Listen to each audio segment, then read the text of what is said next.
He was very clear. The man was brilliant. The man had a tough mind and a tender heart. He was very clear.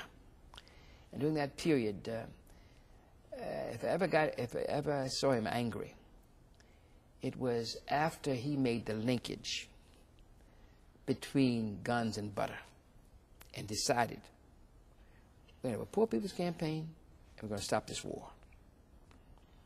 And everybody turned on him.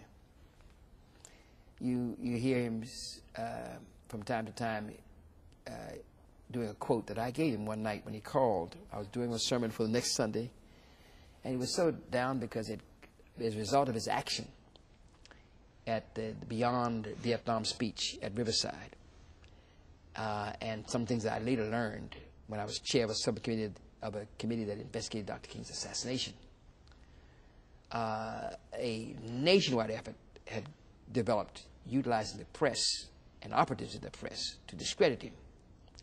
And he was so down, he said, everybody's turn. I mean, the civil rights groups, the heads, done the march with us and turned on him. He said, you ought to be ashamed of yourself. Don't know anything about foreign affairs. You know, you're going to mess up the civil rights movement, and we're not where we need to be, and you're trying to change the whole world.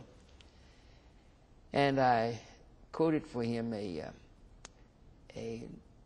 English Methodist minister who said, on some issues, cowardice asks the question, is it safe to take a position? And expediency asks the question, is it politic?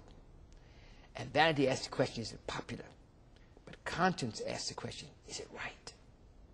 And sometimes you have to do some things that may not be politic or expedient or popular, but you do them because they're right. And that was his attitude. And so that we said, we've got to awaken all the American people, particularly in the Appalachia, to the fact that we may have over here in different ships, we're in the same boat now. Let's work together to spread 5 things: some income, education, health care, housing, and justice. And that's why we were so enthusiastic about the Poor People's Campaign.